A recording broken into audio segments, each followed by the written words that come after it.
Pai. Grande é o teu amor, Senhor. Obrigada, Deus, por um amor tão grande, Pai. Obrigada, Pai. Obrigada por estarmos aqui reunidos essa noite, Senhor, na tua presença, Pai. Recebe-nos agora, Pai, diante do teu trono, Pai. Queremos estar mais perto de ti, Pai. Leva-nos a um conhecimento mais profundo, Pai. Que a gente esteja tão perto e tão cheio da tua presença, Senhor, que a gente transborde isso por onde for, Pai. Que seja, Deus, impossível que as pessoas não percebam Cristo em nós, de tão próximos que estamos de ti, Senhor. Consagramos nossa vida a ti, Senhor. Eu te peço, Deus, desperta os nossos ouvidos para que a gente ouça como aqueles que aprendem, Pai. Fala conosco essa noite, Senhor, ainda mais através da tua palavra, Pai. Recebe nosso louvor, Pai. Recebe toda a honra, toda a glória, todo o nosso louvor, Pai. Oh, Deus, queremos te conhecer mais, Pai.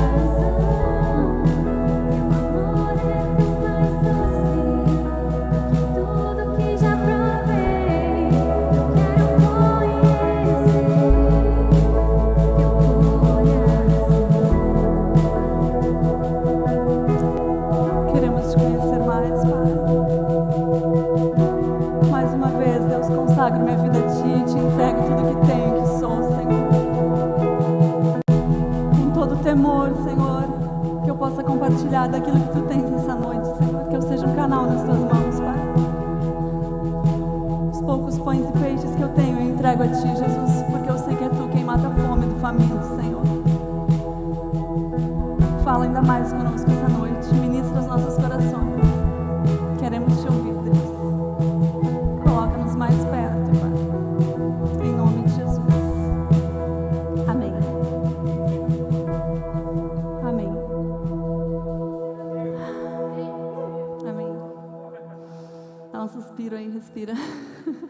Não pode ser que seja só eu que estou nervosa. Podem sentar. Eu vou começar já tomando água. Vocês já viram alguém começar tomando água? Eu vou começar tomando água. Vocês vão ver hoje, então, alguém começar tomando água. Vamos ver se cumprindo aquela palavra que diz que Deus usa as coisas loucas deste mundo. Hoje, então, Outubro Rosa, o pastor Timóteo me convidou para estar aqui conversando um pouquinho com vocês. E aproveitando a lembrança, todas as mulheres estarem fazendo seus exames anuais. Mas foi interessante que, quando ele pediu para eu falar, eu estava assim, indo para um texto, para outro, e Deus acabou me levando para outro, e é sobre uma mulher, mas foi direção de Deus mesmo. Vocês vão contar hoje com a minha limitação, com uma dose da minha limitação, mas eu creio que uma boa dose, uma abundante dose da graça de Deus. Amém? E a gente vai fazer esse combinado, assim, que daí quando eu falar amém, vocês falam amém, que eu sou novata, então eu preciso, assim, saber que vocês estão me entendendo, tá? Como eu não posso contar com o pessoal de casa, eu preciso contar com vocês, tá bom? Amém? Amém, isso aí, boa. Gente, muita gente acha que a Marvel faz filmes excelentes de heróis e super-heróis, mas é interessante que o que eu vou compartilhar com vocês hoje é uma história incrível. Acho até que a Marvel devia estar gravando essa história, tá? Filmando essa história, porque é uma história que vem muito antes da Marvel e é uma história sobre uma super-heroína bonitona, com um vilão mau, óbvio, né? Um vilão tem que ser mau. Um vilão mau e narcisista. Um mocinho que corre risco de vida. E a história de hoje, ela tem suspense, ela tem ironia e ela tem drama. E, claro, vai ter um baita de um final feliz, mas não antes, sem uma super reviravolta para, então, culminar num final feliz. A história de hoje, que eu vou compartilhar com vocês, está no livro de Esther. E Esther, ele é um livro histórico, ele é um relato histórico. Então, para vocês entenderem um pouquinho, antes da gente entrar na história de Esther, eu vou fazer uma introdução, eu vou voltar um pouquinho, para que vocês possam entender em qual momento da história, qual momento histórico que esse relato acontece. Ele não é um livro sobre o que está acontecendo em Israel, ele é um livro sobre o que está acontecendo na Pérsia. Nesse mesmo tempo, se vocês quiserem saber o que está acontecendo em Israel, teria que ler Esdras ou Neemias, mas assim, essa história, o período dela, e quem está no colégio ainda deve lembrar, eu espero que lembre, Israel é conquistada pela Babilônia e é levado cativo todos os israelitas para a Babilônia. E lá eles ficam 70 anos, já estão há 70 anos como escravos na Babilônia. Israel foi toda destruída, eles estão cativos na Babilônia, quando de repente a Pérsia conquista a Babilônia. E o rei Ciro, no seu primeiro ano de reinado, ele conquista a Babilônia e vários outros países, formando o grande império persa, e ele tem uma fala, que eu vou ler aqui com vocês, em Esdras 1, 2. Assim diz Ciro, rei da Pérsia: o Senhor, Deus dos céus, me deu todos os reinos da terra e me encarregou de lhe edificar um templo em Jerusalém, que fica em Judá. Aquele dentre vocês que for do seu povo, que o seu Deus esteja com ele e que suba para Jerusalém, que fica em Judá, e edifique a casa do Senhor, Deus de Israel. Ele é o Deus que está em Jerusalém. Esse relato acontece essa fala de Ciro acontece 50 anos antes dos relatos de Esther. 50 anos antes. E esse detalhe é muito importante que vocês entendam, porque é exatamente nesse ponto que eu quero que vocês tenham em mente durante o desenrolar da história de Esther. De certa forma, Ciro deu a carta de alforria para os judeus. Ele deu a liberdade. Vocês não precisam mais ser escravos. Vão e voltem e reconstruam Jerusalém e reconstruam o templo. Porque isso foi uma ordem que Deus deu para ele. Nas palavras de Ciro mesmo ele diz isso, né? Então vocês estão livres para ir. Mas se o livro de Esther existe, ele existe porque alguns judeus não usufruíram da sua liberdade. Alguns judeus escolheram permanecer num local de escravidão. E por quê? Ainda hoje, vemos pessoas que, podendo ser livres e viverem libertos da escravidão do pecado, escolhem a vida sob o domínio do pecado, se colocam sobre aquele reino, escolhem não sair dele. Notem que já fazia 50 anos que os judeus iniciaram a volta para Israel. Mas Esther e Mordecai ainda estavam lá. Eles não apenas escolheram ficar no local de escravidão, como escolheram desobedecer à ordem de Deus, dada através da vida do grande rei Ciro, de ir e reconstruir o templo. Mas há 50 anos Esther não era nem nascida. Sim, não era. Ela já nasceu em pecado, já nasceu numa escravidão, e qualquer semelhança conosco não é mera coincidência. E ela vive a consequência e a realidade deste reino de escravidão.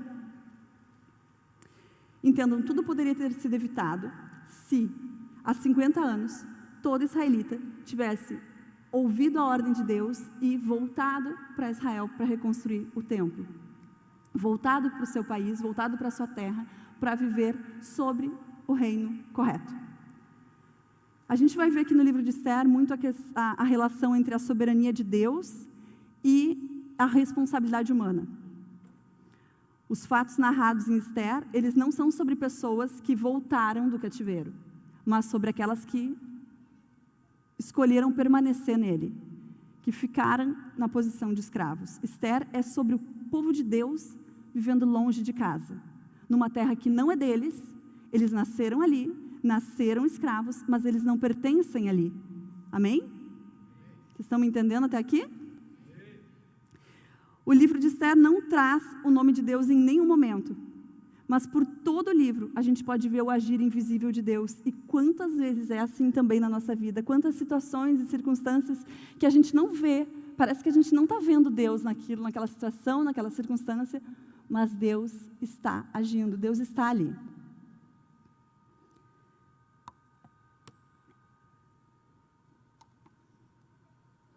Eu vou tirar uma licença poética, eu já falei com o pastor, ele me deu autorização, porque não vai influenciar em nada no contexto histórico, mas, no contexto que a gente vai trabalhar aqui, mas eu quero que vocês tentem entrar comigo dentro da história. Quero que vocês imaginem comigo. Agora a gente vai entrar para a história de Esther. O livro começa com uma festa. O rei Xerxes está dando uma festa, uma festinha. 6 meses de festa, uma pequena festa, só para a elite do império. Só para a elite, 6 meses de festa, uma coisinha básica. E aí, agora que vocês vão imaginar comigo, a reação da rainha. 6 meses de festa dentro de casa. Acho que a rainha já estava assim por aqui. Aquele monte de pessoas da alta sociedade, aquela disputa, aquele clima chato, e as pessoas não iam embora nunca. E aí eu imagino que a rainha, uma hora assim, chamou Xerxes de cantinho e disse: vamos lá, uma suíte real, preciso ter uma DR contigo, preciso conversar contigo. E a rainha, só um pouquinho, 6 meses de festa, tu tá louco? Manda esse povo embora, só com a elite, as pessoas, enfim, manda eles embora. E Xerxes não gostou. Não gostou. Ah, é? Tu está incomodada com a minha festa, com os meus amigos, com a elite que eu chamei? Então, agora, eu vou chamar todo mundo. Eu vou abrir, vou fazer uma festa nos jardins do palácio, e eu vou abrir para que venha o império inteiro. Pode vir todo mundo. Da elite ao plebeu, vem todos. E Xerxes faz isso. E abre. E aí a rainha, tu vai fazer isso? Então eu também vou dar uma festa. Vou dar uma festa só para as minhas amigas. E ela faz uma festa no palácio, só com as mulheres. Passa uma semana de festa. A Bíblia diz que Xerxes já estava todo alegrinho, nem lembrava mais da DR que tinha tido. E ele quer agradar a esposa, já não lembra mais, só lembra que está com saudade, quer agradar ela, Manda chamar ela, que eu vou dizer para todo mundo o quanto ela é linda, o quanto ela é maravilhosa, chama ela. Os funcionários vão, chamam a rainha, e Vasti diz: não, está de brincadeira. Está uma semana sem falar comigo, agora quer que eu apareça lá, como se estivesse tudo bem. E aí, Vasti resolve fazer um joguinho. Não é bíblico isso, é antibíblico, viu? Joguinho, não dá. Antibíblico. Olha aí o exemplo de Vasti. Ela faz o joguinho, diz: não vou, fica se fazendo. Os funcionários voltam e dizem para Xerxes: olha, diz que não vem. E aí Xerxes olha para aqueles que a Bíblia cita como os conselheiros que conhecem as leis, que nada mais são que os advogados, né? Olha para os advogados e diz: e aí? E agora? O que eu faço? E os advogados dizem para ele: não, é inaceitável, não dá, tu vai ter que fazer um decreto que proíba Vasti de voltar à tua presença, ela nunca mais vai poder comparecer diante de ti. Xerxes faz o decreto, a rainha que fez o joguinho, o charminho, é deposta, nunca mais aparece na presença do rei. A raiva do rei passa. Ele começa ali a pensar sobre o que aconteceu, passou uns dias, ele começa a pensar sobre Vasti, sobre o que ele decidiu, e ele vai de novo se aconselhar com os advogados dele. Dessa vez eles dão uma ideia. Olha só, rei, se for do seu agrado, lança um outro decreto, um decreto que a gente possa sair e trazer todas as mais belas moças do reino, e tu escolhe uma nova rainha. O rei achou interessante. Liberou o decreto, permitindo que eles fizessem isso. Mas isso não foi nem de longe o Miss Brasil, tá? Nem de longe. Não foi uma coisa assim... elas não tinham escolha. Foi um decreto. Era mais ou menos assim, um camburão, eles: tu vem, tu não vem, tu vem, tu vem, tu vem, tu não vem, tu vem. E elas não tinham escolha. Não foi um Miss Pérsia que a coroa real era o grande prêmio final. Em Suzã, que era a capital do reino, havia um judeu chamado Mordecai. Ele trabalhava no complexo real, a sua família estava entre aqueles que vieram de Israel para a Babilônia, junto com o rei Joaquim. Lá em 2 Reis 24, diz assim: o rei Joaquim, a sua mãe, os seus filhos, os seus oficiais, os funcionários se entregaram aos babilônios. E aqui em Esther a gente vê que Mordecai veio junto nessa leva. Então veio naquele mesmo grupo, possivelmente ele pertencia à nobreza de Israel. E por isso ele já ganhou um cargo ali no complexo real.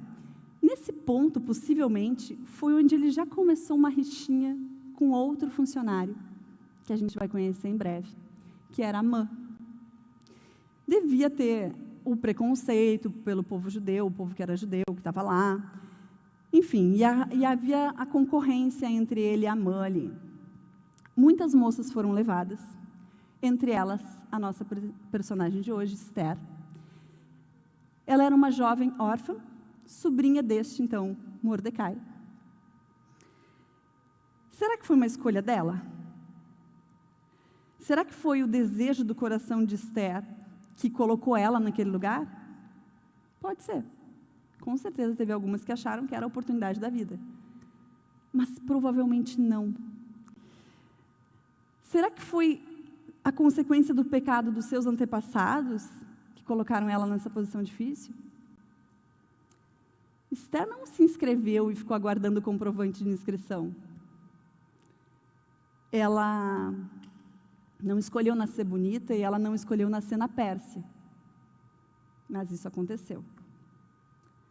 E ela nasceu depois da ordem de Ciro, para que os judeus voltassem a Israel e construíssem o templo. Notem, ela nasceu num lugar de escravidão, por consequências de uma escolha que não foi dela. Mordecai orientou que ela não revelasse a origem dela para ninguém. Até porque ele, só por ser judeu, já devia sofrer algum preconceito. E Mordecai, nesse meio tempo, enquanto estava correndo essa seleção, ele foi nomeado pelo rei para um cargo de governo.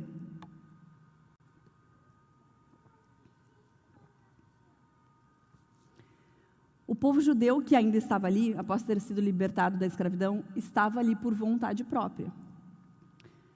Mas então, por que que alguns escolheram permanecer no lugar de escravidão? Eles não quiseram abrir mão do conforto da Pérsia. Entendam, apenas alguns judeus exilados decidiram voltar naquela ocasião. Para muitos outros, aquele lugar já havia se tornado familiar, eles já se sentiam bem e confortáveis ali, eles já haviam construído a sua vida, uma carreira ali. Muitos alcançaram cargos, faziam parte da elite das suas comunidades judaicas. Estava confortável permanecer sob aquele reino. Enquanto os que voltaram, teriam agora que começar do zero. Começar a reconstruir tudo do zero. Iniciar limpando a sujeira para conseguir enxergar onde está cada coisa depois de uma guerra. Não devia ser pouca sujeira. Dá trabalho. É cansativo. Eu entendo que por vezes possa dar vontade de desistir, pode bater um desânimo, nós somos humanos. Mas como dizem, vontade dá e passa, né? E a gente segue, e a gente passando pelo processo, quando termina a gente vê a mudança, a gente vê a transformação, nem parece o mesmo lugar, que bonito que ficou, que diferente. Eu mesma já me coloquei em situações de fazer uma reforma em casa, e além de tu pagar o preço pela reforma, tu ainda sofre as consequências da reforma, e as primeiras consequências não são boas, são quebradeira, sujeira. No início, a gente coloca a mão na cabeça e pensa, por que eu não deixei quieto? Né? Por que eu inventei de mexer nisso? Mas a gente é intencional. E quando fizemos isso, eu não só me coloquei nessa situação, como coloquei toda a minha casa, toda a minha família, e todos passaram pelo processo, alguns mais, outros menos, porque ficaram um tempo na escola, mas todos vão usufruir do benefício, depois de pronto. Reconstruir é algo trabalhoso. Algo que às vezes foi destruído independente da nossa vontade, mas que agora precisa que nós sejamos intencionais para reconstruir. Nós temos que escolher, temos que tomar atitudes, temos que fazer algo. Amém? Quando eles escolhem viver no local de escravidão, eles escolhem se colocar sobre o reino daquele lugar. Os que escolheram voltar para sua terra, para o local que Deus havia dado a eles, escolhem viver sobre o reino que eles deveriam viver. Mas, em razão do conforto pessoal, alguns escolhem viver na Pérsia, porque é mais fácil. Eles tiveram escolha, o rei liberou. Por livre e espontânea vontade, escolheram ficar, porque ficar é a melhor atitude para mim, é mais fácil, é mais confortável, é mais cômodo. Lá eu vou ter que reconstruir tudo, é demorado, é um processo, não é da noite para o dia. Notem, a liberdade é na hora, a salvação é na hora, eles estavam livres. Mas a construção leva tempo. Demanda um esforço intencional. Às vezes a gente começa a mexer aqui, mexer ali e não vê uma mudança, só vê mais sujeira. Mas se não desistir, de repente um canto já está ajeitado. De repente tu olha, ainda não tem o teto, não tem as paredes, mas a base, a estrutura já está lá, já foi colocada. Houve um processo que aconteceu naqueles que escolheram sair da zona de conforto, daquilo que é gostosinho e fazer alguma coisa. Ah, mas eu gosto de maratonar série. Eu começo uma série, eu olho do início ao fim, em uma noite, num final de semana. Aí, para ir estudar a Bíblia, é muito difícil. Pegar um livro, mas aí é difícil, eu não entendo, não vai entender. Se não pegar, não vai entender. Reconstruir significa começar do zero. Começar a minha vida do zero. Eu vou ter que mexer em coisas que eu não quero mexer. Às vezes é uma conversa que eu preciso ter e eu não quero ter. Alguns querem a reconstrução. Não importa o que custe, não importa o quanto doe, não importa a sujeira que vai precisar sair. Alguns dizem, eu quero. Outros não. É muita sujeira. Eu não quero mexer, deixa assim, mexer ali não vai ser bom, vai ser cansativo, vai dar trabalho, vai ter coisas que eu não quero nem olhar, me dá até nojo. Talvez tenha algum esgoto entupido que causa mau cheiro, não é legal. Eu não quero os outros me vendo passar por isso, então é melhor deixar assim. É mais confortável para mim não mexer em certas áreas da minha vida. E se um vizinho vê eu tirando aquele gambá morto do forro, do telhado? E se a minha mão temporariamente ficar um pouco com cheiro ruim?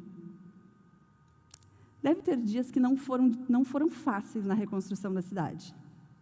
Tem dias no meio da reforma que dá vontade de dizer, para tudo, deixa assim, não vamos mais seguir. Mas é importante continuar.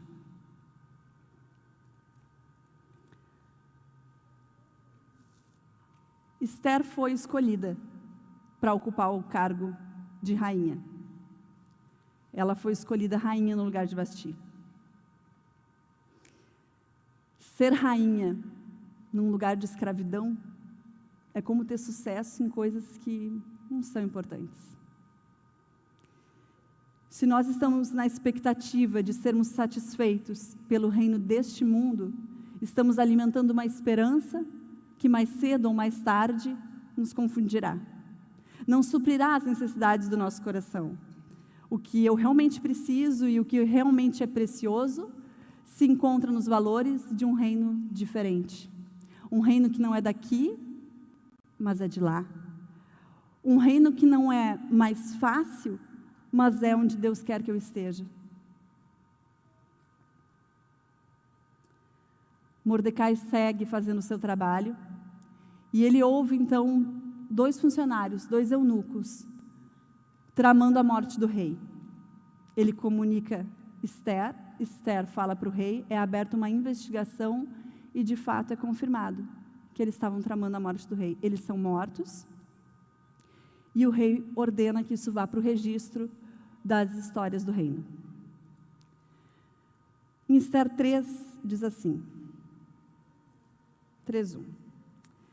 Depois disso, o rei Assuero engrandeceu Amã, filho de Amedata, Agagita, e o exaltou. Ele deu um cargo mais elevado do que todos os oficiais que estavam com ele. Todos os servos do rei que estavam à porta do rei se inclinavam e se prostravam diante de Amã, porque esta era a ordem do rei a respeito dele. Mordecai, porém, não se inclinava e nem se prostrava. Então os servos do rei, que estavam à porta do rei, perguntaram a Mordecai: por que você está transgredindo a ordem do rei? Por que vocês acham? Porque Mordecai era muito santo, muito crente. Que cara crente. Não.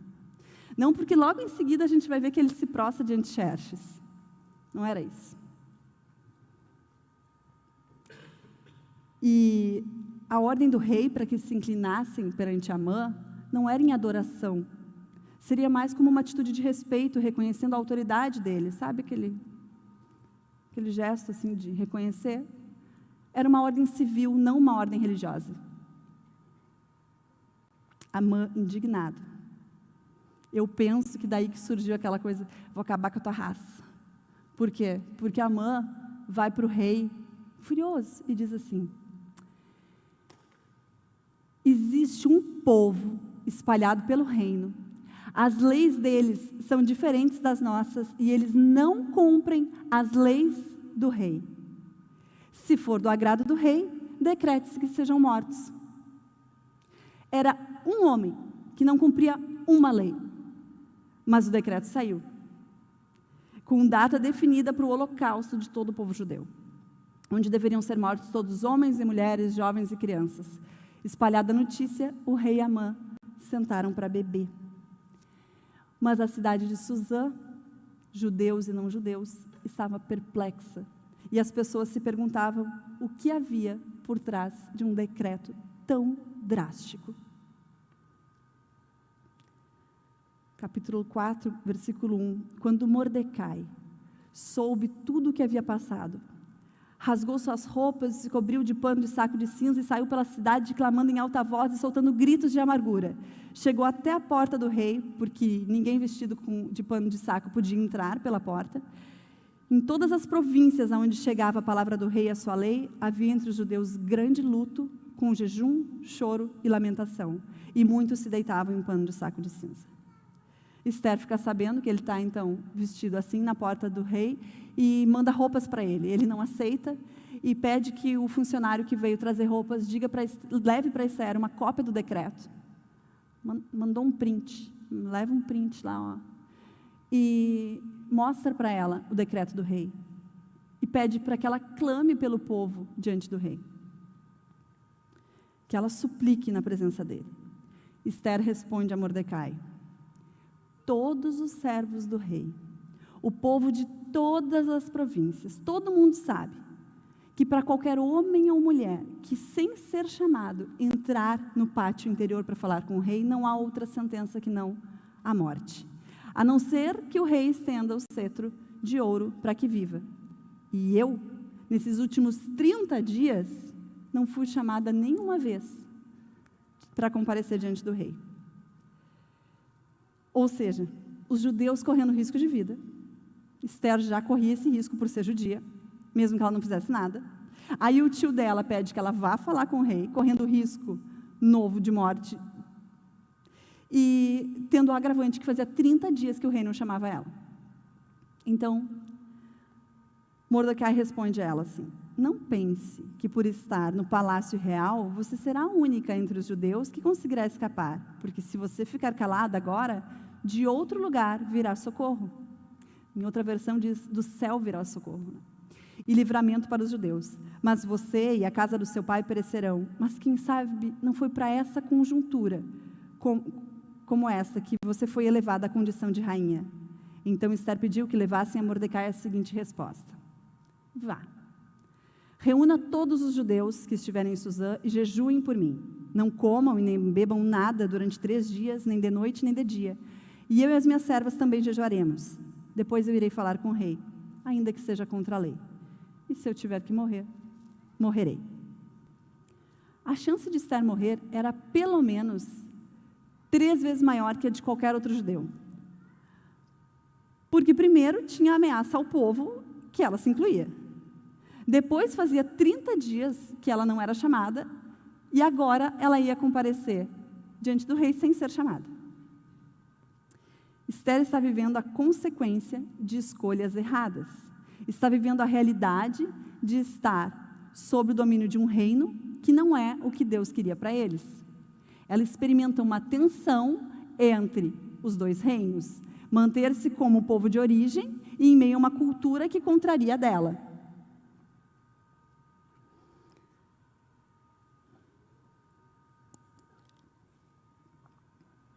Os objetivos de Deus não são frustrados pela falha de uma pessoa em responder positivamente à direção dele. Essa pessoa tem verdadeiramente a livre escolha para recusar, embora isso não vai trazer lucro nenhum para ela, mas só prejuízo. Pedindo que os judeus se juntem a ela, Esther está reconhecendo que ela necessita do sustento da comunidade e que ela depende de algo que é maior do que coragem humana. Como povo, nós também não tínhamos acesso ao trono para clamarmos por salvação e nós precisávamos de um mediador.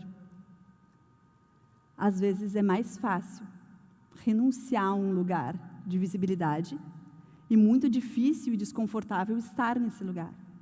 Esther correu um risco, mas Cristo pagou um alto preço por mim e por ti. Amém? Eu penso que Jesus não queria morrer, porque a oração dele é: Pai, se possível, afasta de mim esse cálice. Se tiver outra saída, se tiver outro jeito, mas ele estava disposto a morrer. Mas se não tiver nenhum outro jeito, ele estava disposto a morrer por nós. Quando o rei, então, viu a rainha no pátio, ela alcançou favor diante dele.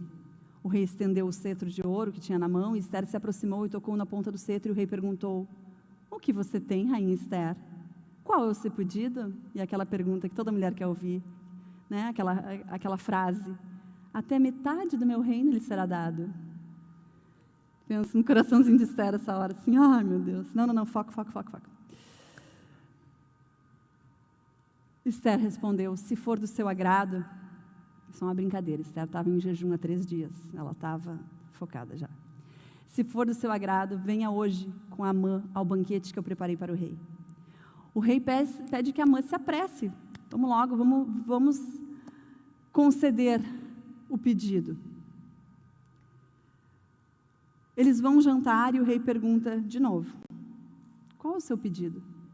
Peça, lhe será dado. O que você quer será dado, mesmo que seja metade do reino. E outra vez Esther diz: se eu achei favor diante do rei, se for do agrado do rei, conceder o meu pedido e cumprir o meu desejo, então o rei venha amanhã com Amã, ao banquete que eu vou preparar amanhã, e aí eu farei o pedido. A Bíblia diz que Amã saiu dali igual pinto no lixo, faceiro, todo alegre, animado, até que ele viu Mordecai. Ele ficou furioso. Aí foi para casa e falou com a esposa e com os amigos sobre as suas riquezas, sobre os seus filhos, sobre toda a glória que o rei havia dado para ele, o quanto o rei tinha engrandecido ele sobre todos os outros oficiais, que a própria rainha Esther tinha chamado ele não uma, mas 2 vezes para jantar, só ele com ela e o rei. Mas ele diz algo muito interessante. Ele completa dizendo assim, mas tudo isso não me satisfaz, enquanto eu ver o judeu Mordecai junto à porta. Nada nesse reino é capaz de satisfazer uma pessoa. A esposa dele, ouvindo isso, tem uma ideia genial. Ela diz para ele: manda fazer uma forca e diga ao rei que enforque Mordecai. E depois, vá feliz ao banquete com a rainha. Simples, né? Uma coisa.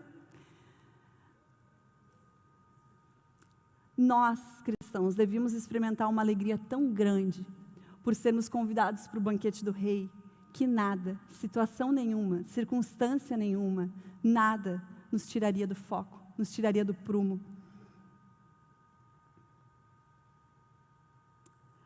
Naquela noite o rei não dormiu. Pediu aos servos para ler o livro de histórias do reino e lembrou-se de Mordecai, que havia denunciado 2 eunucos que queriam matar o rei, e perguntou quais honras e distinções foram dadas a Mordecai por isso. Os servos responderam que ele não recebeu recompensa nenhuma. De manhã, Amã chega para pedir o enforcamento de Mordecai. O rei, sabendo que Amã está no pátio, mas sem saber das intenções dele, pede que Amã entre. Quando Amã entra, o rei pergunta assim: Amã, o que você acha que deveria ser feito ao homem a quem o rei deseja honrar? E Amã se encheu, né? Pensou, quem mais podia ser? Que não for eu. Por isso ele respondeu para o rei: quanto ao homem a quem o rei deseja honrar, que sejam trazidos trajes reais que o rei costuma usar, o cavalo que o rei costuma andar montado e sobre cuja cabeça seja colocada a coroa real. Que os trajes e o cavalo sejam entregues ao mais nobre oficial e que ele se encarregue de vestir aquele a quem o rei deseja honrar. E depois ele leve o cavalo pela praça da cidade, proclamando em voz alta: é isso que se faz ao homem a quem o rei deseja honrar. Então o rei disse a Amã: vá depressa, pegue os trajes e o cavalo e faça com o judeu Mordecai tudo o que você falou. Ele está sentado junto à porta, e não omita nenhuma coisa de tudo que você falou. Eu queria ser uma mosca para ver a cara de Amã nessa hora. Amã cria uma ilusão na cabeça dele.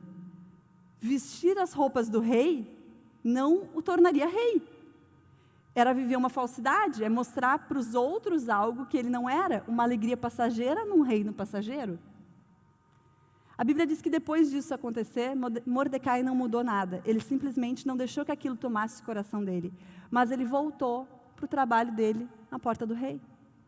Já Amã, a Bíblia diz que ele correu angustiado para casa, com a cabeça coberta. Imagina que ele se enfiou um capuz, assim, né, com a cabeça coberta por vergonha. Contou para a esposa o que ocorreu, e ela, no auge então da sua sabedoria e discernimento, disse para ele: se Mordecai, diante do qual você já começou a cair, é da descendência dos judeus, você não conseguirá fazer nada contra ele, você certamente será derrotado. Afinal, se o Senhor é por nós, quem será contra nós? Amém?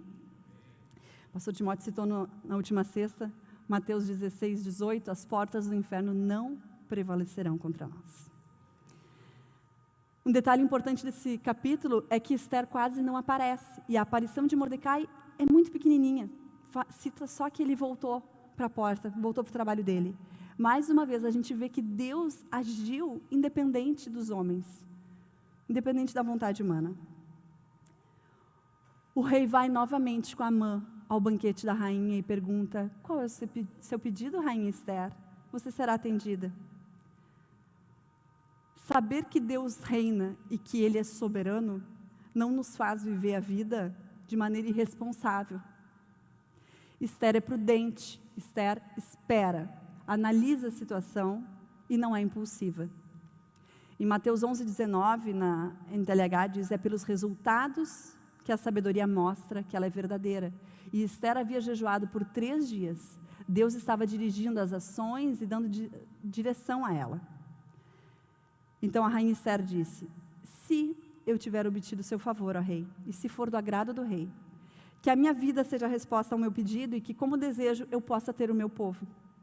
Porque nós fomos vendidos, eu e meu povo, para sermos destruídos, mortos e aniquilados de vez. Se ainda nos tivessem vendidos como escravos, eu me calaria, pois não valeria a pena incomodar o rei por uma coisa dessas. Então Assuero perguntou à rainha: quem é esse, cujo coração o instigou a fazer uma coisa dessas? Onde está esse homem? Esther respondeu: o adversário inimigo, é este malvado Amã. Então Amã ficou apavorado diante do rei e da rainha. Amã é enforcado na forca que ele havia feito para Mordecai. E é interessante nós observarmos aqui, que no reino local, chama a atenção a rapidez que uma pessoa é elevada ao poder, a promulgar leis e fazer acontecer, e com a mesma rapidez ela cai e ela é substituída. A gente pode ver isso até mesmo nas nossas redes sociais. Pessoas que estão lá com milhões e milhões de seguidores, de repente são canceladas e caem. O rei dá a Ester os bens de Amã, Mordecai recebe do rei o anel que estava com Amã. Ester pede para o rei a revogação dessa lei, só que as leis persas não podem ser revogadas. E o rei diz isso a ela, mas que eles poderiam criar uma outra lei, uma lei que eles pudessem se defender. Então eles chamam os advogados, cria-se a lei, e os judeus podem então se defender. E a Bíblia diz que a cidade de Suzã exultou e se alegrou. Os judeus vencem os seus inimigos. E no dia seguinte eles fazem uma festa, um banquete, e o dia que eles mandam presente uns aos outros, eles comemoram esse dia até hoje, que é o Purim. Todos os anos. É um dia de alegria. É o dia em que a tristeza virou alegria e o luto se transformou em festa. Vamos ficar em pé?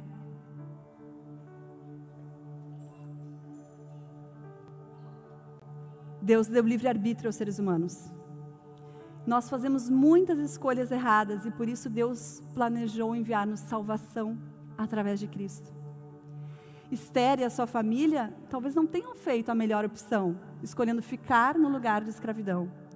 Mas Deus, em sua infinita bondade e misericórdia, estendeu a sua mão e transformou o pranto em festa mais uma vez.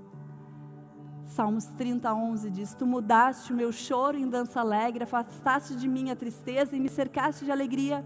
Por isso não ficarei calado, mas cantarei louvores a Ti. Ó Senhor, Tu és o meu Deus e eu Te darei graças para sempre. Precisamos ser obedientes a Deus, mas temos que tomar muito cuidado para não acharmos que é a nossa obediência a causa do nosso sucesso. Não podemos achar que a nossa obediência nos torna bons ou merecedores de algo. É a graça de Deus em nós que nos faz ter e sermos quem somos. Você e eu devemos obedecer a Deus em tudo. E depois, quando nós colhermos o fruto da nossa obediência, louvarmos a Deus por sua graça e por sua misericórdia conosco. Eu, por exemplo, eu preciso ser responsável na educação dos meus filhos, eu preciso apresentar Cristo a eles. E Deus, Ele costuma nos usar para encaminhar os nossos filhos a Ele. Mas eu achar que são os meus esforços que tornam os meus filhos tementes a Deus é um erro. Que eu fabrico filhos tementes, eu estou errada se eu pensar isso. É a graça de Deus. Deus te capacita para ser um bom profissional e um estudante competente. E Ele costuma usar os teus esforços como meio de te abençoar no desenvolvimento pessoal. Mas se tu achar que o teu sucesso profissional se deve à tua própria habilidade, é um erro. Porque o que nós temos e somos por causa do Senhor. E o dia que nós acharmos que o que temos e somos é resultado do nosso esforço, nós estamos perdidos. Deus usa a nossa obediência, mas Ele não depende de nós. Precisamos agir com diligência, mas precisamos viver na dependência do Senhor. Baixa tua cabeça. Te coloca diante do trono de Deus. Te submete a esse reino de amor. Usufrui da liberdade que Cristo conquistou e não vive mais em local de escravidão, escravidão do teu pecado, escravidão do medo. Cristo já te libertou, já conquistou a liberdade para ti. Tu não tem mais por que estar preso em situações que te escravizam. Tu pode sair daí. Vai e constrói o templo do Senhor. Nós somos a morada dele. É em nós que Ele deseja morar. Cuida de ti. Cuida da tua mente, porque tu és o templo que Deus habita. Cuida do teu coração. A salvação é na hora, mas a edificação leva tempo. Não desiste. Usufrui da liberdade. Vai e constrói o templo do Senhor na tua vida. Que Ele seja o Senhor dos teus dias e o dono dos teus pensamentos. Pai, nós Te reconhecemos como Rei e como Senhor. Pedimos que Tu governe toda a nossa vida, os nossos desejos, os nossos pensamentos sejam guiados por Ti. Reconhecemos, Deus, que nem sempre temos dado o devido louvor. Perdoa-nos. Abre os nossos olhos, Senhor, para que tenhamos a sabedoria de fazer as escolhas certas, de termos um coração, Senhor, focado em fazer de nós, em construir em nós um templo para Ti. Constrói em nós um templo para Ti, Senhor. Em nome de Jesus, Pai, queremos nos achegar diante de Ti, Senhor. Nos achegar diante do Teu trono, Pai.